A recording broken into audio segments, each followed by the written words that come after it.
L'économie de la République du Congo repose essentiellement sur l'exploitation des hydrocarbures qui ont contribué en 2018 à 97,20% aux revenus du pays.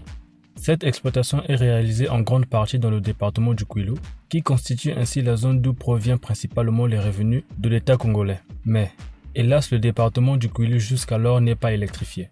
La commission Justice et Paix mène avec certaines communautés des exploitations pétrolières du Kwilu une campagne dénommée Électricité pour tous. Pourquoi une telle campagne ? Cette campagne électricité pour tous est née d'un constat. Le constat est que le département du Kwilu est producteur d'énergie, mais que les habitants du département du Kwilu n'ont pas accès à l'énergie. Dans tous les villages pétroliers, notamment ceux du district de Inda, Njeno, Chikanu, Olmoni, Luango, tous ces villages qui sont pourtant dans des zones de production industrielle n'ont pas accès à l'énergie.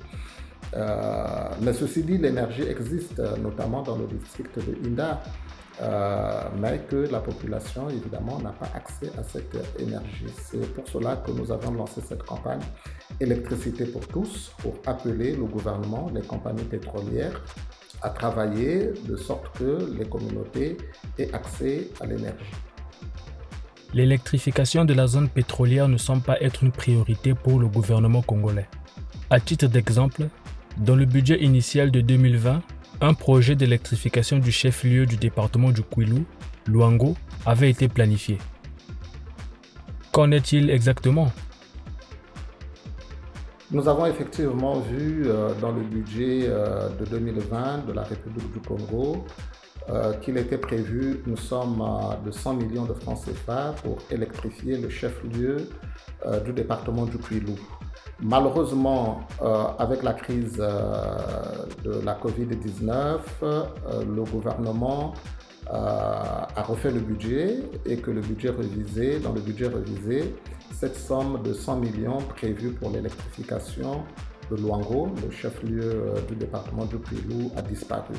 Évidemment, nous comprenons que face à la crise, l'électrification du département du Kwilu n'était plus une priorité pour la République et nous le regrettons vivement. Plusieurs possibilités existent pour électrifier le département du Kwilu où a lieu l'activité pétrolière, la principale source des revenus de l'État congolais. Quelles sont ces possibilités ? Il y a d'autres possibilités de financer l'électrification du Kwilu. Déjà, il y a un décret qui fixe la répartition de la redevance superficielle. C'est le décret de 2002 qui prévoit le paiement de la redevance superficielle par les compagnies pétrolières. Et il est prévu que les 2/3 de cette somme devraient être reversés aux communautés locales.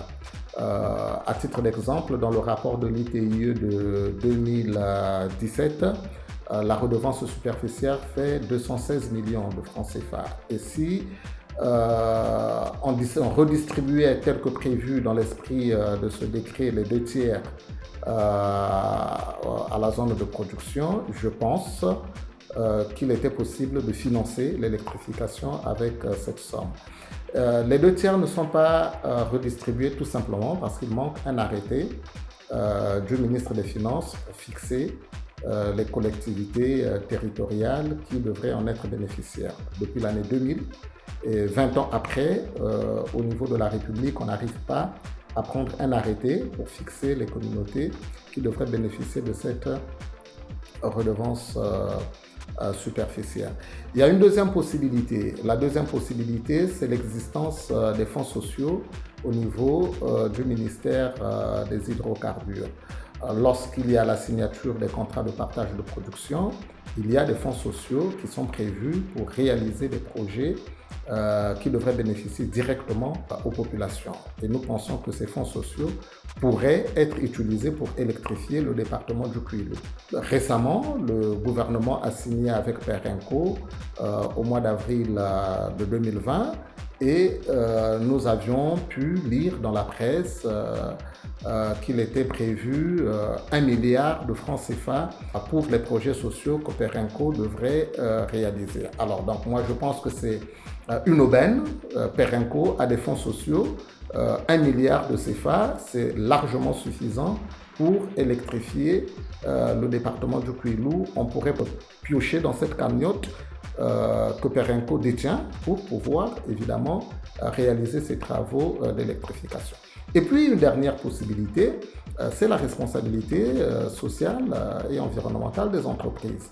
Nous sommes en train de voir à Njeno que Total s'est engagé à électrifier le quartier de Njeno, puisque ce n'est plus un village, le quartier de Njeno. Plusieurs années après, quoique ça soit de manière très tardive, mais on salue cette initiative. Et donc là aussi, on peut appeler les compagnies à une responsabilité sociale et environnementale. Dans le district de Inda, il y a Eni qui a une forte présence dans la zone. À Luango, il y a AOGC qui est dans la zone.